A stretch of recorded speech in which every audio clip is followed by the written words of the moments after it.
Bueno, pues mi nombre es Esther Saez, soy madre de 2 hijos, que bueno, pues uno tiene 21 años y el otro tiene 19. Soy farmacéutica y me dedicaba a investigación de fármacos nuevos en estudios en fase 2, como estamos viendo ahora con lo de la investigación de COVID y todo esto, ¿no? Todas estas cosas. En el momento del atentado estaba trabajando en cáncer de ovario en mujeres que estaban muy malitas ya, estaban en estadio 4.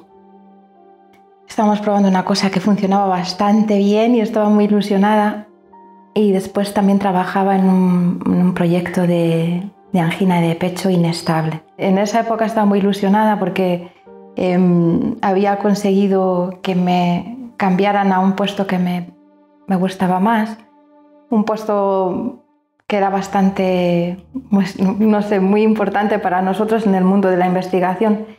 No era tanto por lo importante que era, lo que iba a desarrollar, sino porque era muy compatible con mi vida de madre, porque entonces mis hijos, pues uno tenía 3 años y el otro 1 año y medio, entonces iba a salir a las 3, iba a hacer de 8 a 3, así que estaba súper ilusionada. Y de hecho el atentado fue un jueves y yo firmaba el viernes, o sea que en esa época estaba como, he conseguido conciliar lo que yo quiero hacer, ¿no? de investigación, que me gusta mucho porque ayudo a personas y sobre todo cosas tan serias, ¿no? Que es el salvar la vida, ¿no? O sea, yo no la salvo, pero estoy trabajando en ello, ¿no?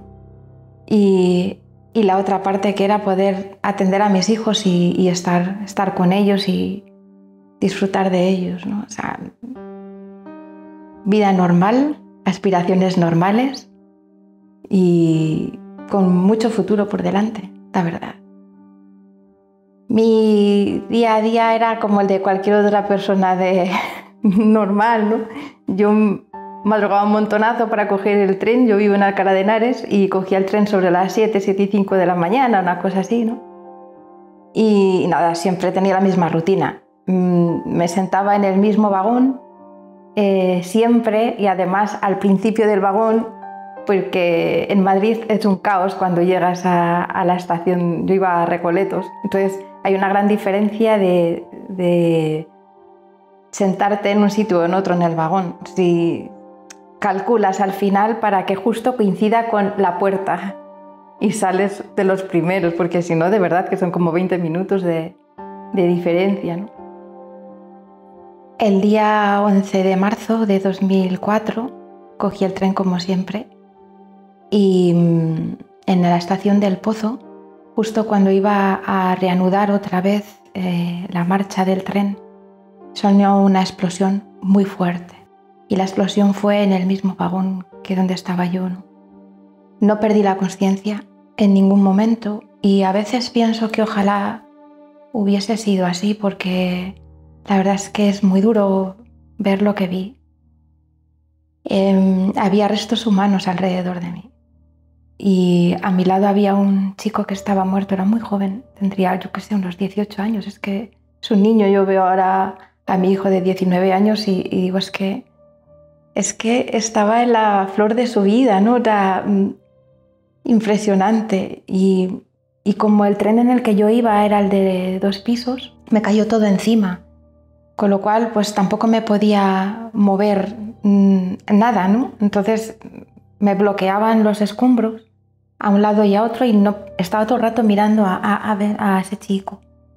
Había un humo negro muy denso, muy extraño, un olor horroroso. Nunca he olido nada parecido, ¿no? Un olor, una mezcla entre goma, no sé, pero es un olor que después, en mis procesos de flashback que me han quedado en una de las secuelas, muchas veces viene a mí otra vez, ¿no? Y nada, y ese chico, o sea, no podía dejar de mirar a ese chico, y de repente empezó a entrar gente por el boquete del tren, gente que iba a trabajar, y gracias a Dios en su vagón no había pasado nada, y nada, pues estuvieron por allí viendo si había alguien que había sobrevivido, y el oír este está muerto, cuando estás en una situación que tú mismo sientes que tu vida peligra, es impresionante, es durísimo. Entonces se acercaron a mí y dijeron, ella está viva. Y me sacaron entre dos y me sacaron por el boquete y me dejaron en el suelo. Yo recuerdo la imagen de ver cómo se aleja el tren, ¿no? Te alejas del tren cuando me llevaban. No puedes procesar nada, o sea, son imágenes que no tienen ningún sentido, pero que a la vez te están machacando psicológicamente, porque es que no te puedes ni creer lo que estás viendo. Y una de esas personas me dejó en el suelo y estuvo conmigo dándome la mano todo el rato, diciéndome, no te preocupes, todo va a salir bien, te van a ayudar. Y bueno, en todos los testimonios que he dado por ahí, que ya han sido muchos, siempre lo digo porque me encantaría saber qué persona es. Porque lo que vio, o sea, yo estaba reventada. Estaba tan mal que, para que os deis una idea, como había tantos heridos con lo del atentado, pues las asistencias médicas priorizaron. Entonces las primeras personas a las que se llevaron a los hospitales eran las que estaban más graves. Y yo a las 8:10 de la mañana ya tenía todas las placas hechas en el Gregorio Marañón. O sea, a mí según me vieron, dijeron, hay que salir, ¿no? Entonces esta persona de verdad seguro que necesitó tiempo para procesar lo que había tenido entre sus manos, porque yo tenía la cabeza abrasada por detrás. Mis orejas estaban desprendidas, o sea, solamente estaba así por hilitos, ¿no? Estaba quemada. O sea, ya solamente lo de fuera es que para él tuvo que ser impresionante, ¿no? Lo último que recuerdo es cuando me meten en la ambulancia y ya. Lo siguiente que recuerdo es una recuperación de un masaje cardíaco y bueno, pues duro, muy duro, porque te enfrentas en realidad con la muerte, ¿no? Y no te quieres morir, es que no te quieres morir, ¿no? Y lo siguiente que recuerdo es pues a los 5 días del atentado que me tuvieron que despertar del coma inducido que me habían hecho pues por las quemaduras. Y ya, mi diagnóstico, yo cuando lo veo, como yo era de sanidad, ¿no? Era farmacéutica, cuando veo el diagnóstico digo, pero en serio estoy viva, porque es impresionante, o sea, a mí se me reventó la arteria hepática y gracias a Dios en aquella época en un hospital de Barcelona y en el Gregorio Marañón tenían una técnica recién llegada, ¿no? Que eran capaces de sellar la arteria hepática con un catéter. Y entonces pues sellaron y dejaron unos muelles dentro. Tengo varios muelles dentro porque la arteria es un músculo y bueno, pues da guerra en mi lado y entonces pues lucha por cerrar, ¿no? Mis pulmones abrasados, estaban estallados, se habían quemado por dentro los alveolos y bueno, pues infinidad de cosas. No tuve a las 48 horas un coágulo en la cabeza porque es de libro que cuando te das un golpe en la cabeza fuerte te dicen vigilancia 24-48 horas por lo que puede pasar, ¿no? Pues imaginaos que me cae todo encima, me tuvieron que operar de urgencia. Ahí es donde tuve lo de los paros cardíacos, que recuerdo uno de ellos. Y bueno, pues muchas secuelas a partir de ahí. Yo que era farmacéutica, que había con investigación, que había trabajado tanto, que no. Pues resulta que hago amnesia total y no soy capaz ni siquiera de recordar que tengo hijos. Nada. Estuve en la unidad de críticos 19 días. Entraban mis padres o mis suegros o mi esposo. No reconocía a mis padres, ni a mis suegros tampoco. Solo reconocía a mi esposo y no sabía si nos habíamos casado o no. Así que muchas veces le digo, luego dices que no te quiero, pero de ti sí que me acordaba, ¿no? Pero bromas aparte, fue una situación para mí casi de las peores que recuerdo de mi estancia en la unidad de críticos, ¿no? Como me tuvieron que despertar muy pronto, a los 5 días, porque con el respirador aún así me seguía asfixiando, me tuvieron que abrir una traqueotomía de urgencia. Pues imaginaos mis dolores, una persona quemada, reventada por dentro, que mis músculos habían hecho estallido, y el hecho mismo de que me cambiaran las sábanas en la cama, me movían para un lado para cambiar la sábana nueva y ponerla nueva y quitar la antigua, todo esto, para mí eso era un dolor brutal, impresionante. Cuando me limpiaban la traqueotomía, que era cada hora y media, pensaba que me asfixiaba. Y no te asfixias porque realmente lo tienes abierto, ¿no? Pero sientes la sensación de que te estás asfixiando, así cada hora y media. Y cada hora y media aprovechaban también para limpiar mis quemaduras y ponerme nuevas cremas para proteger para la cicatrización, ¿no? Entonces empiezas a preguntarte por qué a mí. Yo no le he hecho nada a nadie, por lo menos de forma consciente, ¿no? Y más al principio, no sabía qué pasaba. Entonces pensé que, como yo viajaba mucho con el trabajo, pensaba que me había tenido un accidente de avión, porque estaba constantemente en avión y que ya está, pues se me había olvidado, ya está, ¿no? Pero claro, mi enfermera me empezó a contar, ¿no?, lo que había pasado. Yo decía, no puede ser. Un atentado, no puede ser. En el tren, no.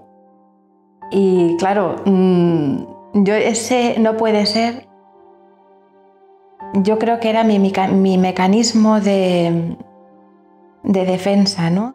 Empecé a llorar mucho en la unidad de críticos. Lloraba muchísimo. Ya no era más por lo que estaba pasando, lo que me había pasado, a veces más que por el propio dolor físico, ¿no?, que tenía y por la injusticia que sentía. De eso, de no tener conciencia de haberle hecho daño a nadie y además el decir, pues que sea lo que sea, el fin nunca justifica los medios. Entonces, ¿qué pasa, no?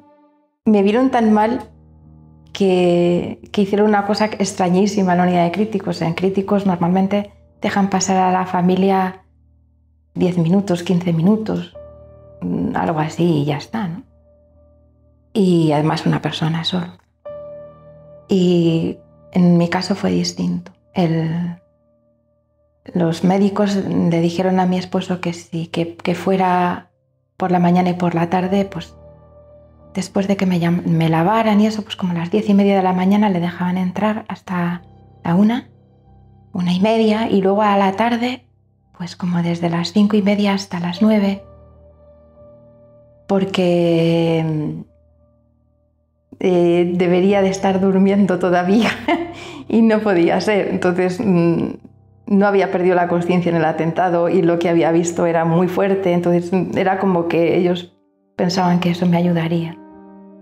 Y sí que me ayudó, claro. Pero mi esposo, por ejemplo, cuando él vio que yo no preguntaba por los niños, me trajo una fotografía de los dos y yo no los reconocía. Y para una madre que le digan que tiene hijos y ni siquiera sabe que los tiene, es tremendo, es tremendo. Así que yo creo que ese fue el detonante de decir, hasta aquí. Ya deja de llorar en tus miserias y hasta aquí, ¿no? Esa noche lloré muchísimo otra vez, pero fue el punto ese de decir, ya he tocado fondo. Entonces, ¿ahora qué hago? ¿Me sigo llorando en mis cosas y me conformo con lo que hay o lucho? Perdón, pero yo decía, no me da la gana que mis hijos sean un recuerdo. Entonces, pues nada, como allí en la unidad de críticos no puedes dormir porque te hacen 500 cosas, pues empecé a hacer ejercicios de memoria, intentar buscar las imágenes en la memoria a largo plazo y traerlo al presente. Necesitaba ver otra vez la cara de mis hijos, no en una foto, sino en mi ser, es que son mis hijos. Y ahí empecé a decir, bueno, voy a luchar todo lo que pueda. Y ya está, que muchas veces es cierto que sentí que se me escapaba la vida, ¿eh? Muchas veces en la unidad de críticos, hubo muchas veces que sentí que me iba. Es duro decirlo, pero decir, yo quiero morir luchando. Por mis hijos y por mi familia y por mí. Perdí sensibilidad en el cuerpo, o sea, yo era como si fuera un tronco, no se movían mis manos, ni mis piernas, ni nada. Entonces hacían electromiogramas, cuerpo entero. Y es muy doloroso también, ¿no?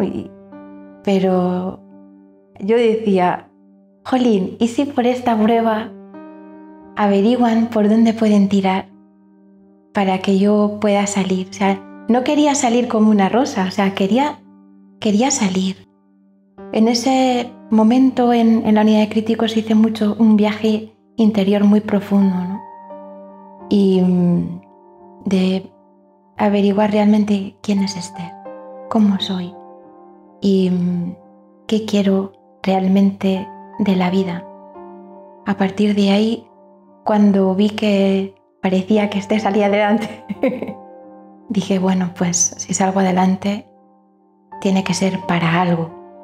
No para que la gente sienta lástima de mí, ni tampoco para que me estén dorando la píldora cada día, sino para hacer una especie de puñetazo encima de la mesa de ya está bien, ya está bien. Así que nada, pasé de ser la que estaba más grave en la unidad de críticos a ser la primera que subió a planta. Y bueno, a mi esposo, mientras el pobre siempre le daban mensajes muy duros, muy de no sale. De hecho, el día del atentado él no me encontraba porque bueno, yo que dije mi nombre lo apuntaron mal en el brazo y entonces mi apellido y entonces pues no aparecía por ningún sitio. Él se fue al IFEMA y hasta las 5 de la tarde no sabía que yo estaba viva y cuando llegó al Gregorio Marañón le dijeron que 24 horas de vida, o sea, para él fue tremendo, ¿no? Entonces, toda esa dureza que él vivió también me empuja para que se pare esto.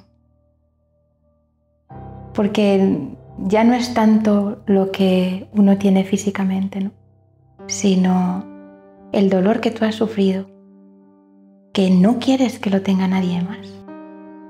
Nadie tiene que sufrir esta intolerancia llevada hasta los extremos, insospechados de decidir que tu vida no vale para nada. Yo no quise convertirme en una máquina de devolver mal por mal, sino construir. O sea, luchar por construir, porque yo creo que es posible que seamos capaces de vivir pensando distinto sin hacernos daño. Así que, nada, me remangué ya, empecé a aprender a coger un lápiz. Y me traían un cuaderno, mi padre me llevó un cuaderno y me enseñó a coger un lápiz. Pero no me importaba, o sea, en vez de estar con el ese de, fíjate, yo era farmacéutica, no. Dije, no, vamos, hasta donde llegue, siempre era hasta donde llegue, ¿no? Y pues eso aprendí a escribir mi nombre, el de mis hijos. Me trajeron un libro del Principito y con él hacía ejercicios de memoria y una frase, intentaba recordar. Y al principio no me acordaba ni de la primera palabra, pero no importa. O sea, tenía un objetivo y era, voy a recuperar todo lo que pueda. Y como me quedé. Y ya está. Os decía antes, a mi esposo le decían que yo no iba a salir. Y luego, sí, pero me iba a quedar tetrapléjica. Y al final, nada. Al final, gracias a Dios, pues cualquier persona que me vea, de hecho, cuando doy los testimonios en las aulas y me ven, se piensan, pues bueno, que yo casi como que pasaba por allí, ¿no? Y cuando les cuento realmente cómo estaba, dicen, pero ¿cómo puede ser? ¿Cómo puedes sonreír? ¿Cómo puedes...? ¿No? Digo, pues porque estoy viva y porque tengo ganas de cambiar esto. Y creo que se puede hacer, ¿no? Tengo un 67% de minusvalía y nadie lo diría, ¿no?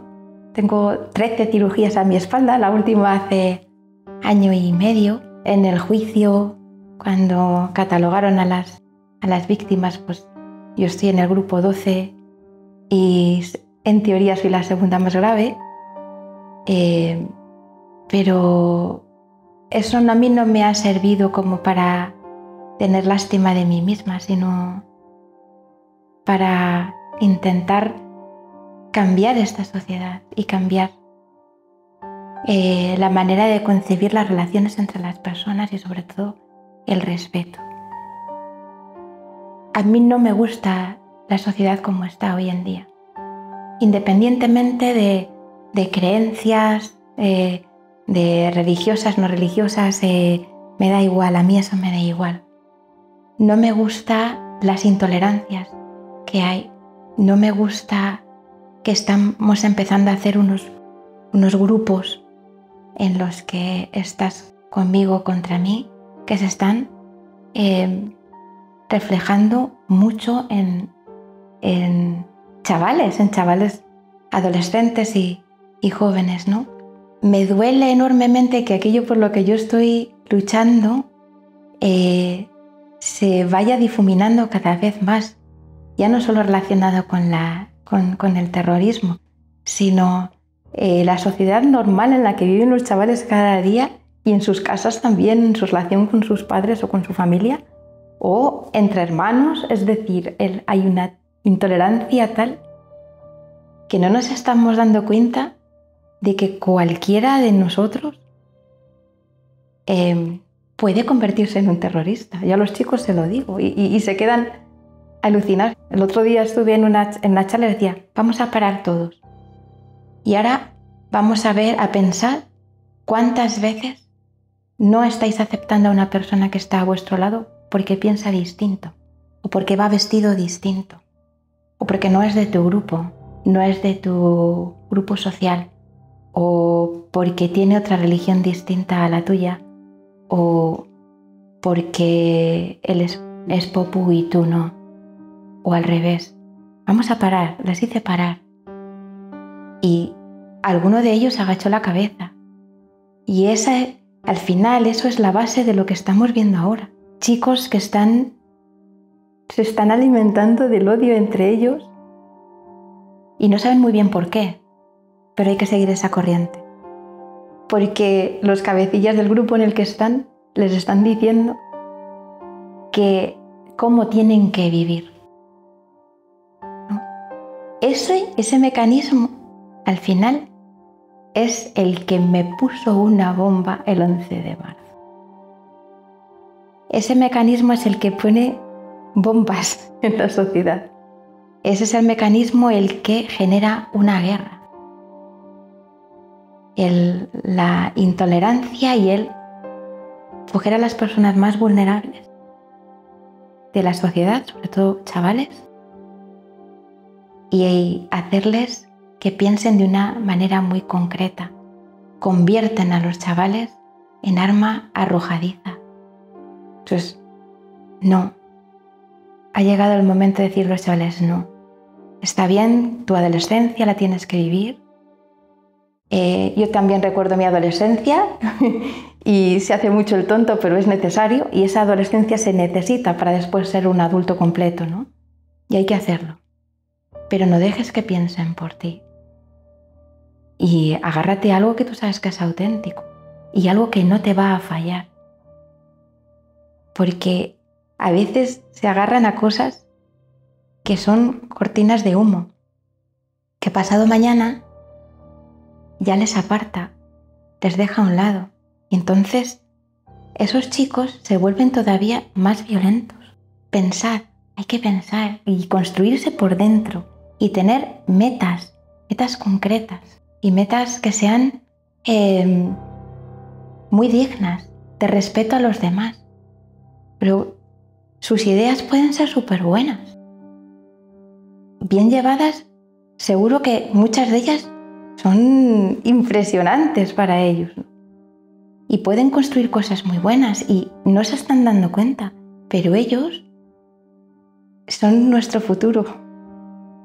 Entonces, si ellos no les gusta, que eso me decían muchas veces, no les gusta la sociedad como está, no puedes ser un mero espectador. Tendrás que luchar por esa sociedad que tú imaginas que es ideal, en la que se vive con respeto, ¿no? Pero lucha. No dejes de ser adolescente, pero busca 3, 4 cosas, no hace falta más, inamovibles en ti, que sean dignas de ti, y lucha por ellas. Y eres capaz de cambiar el mundo.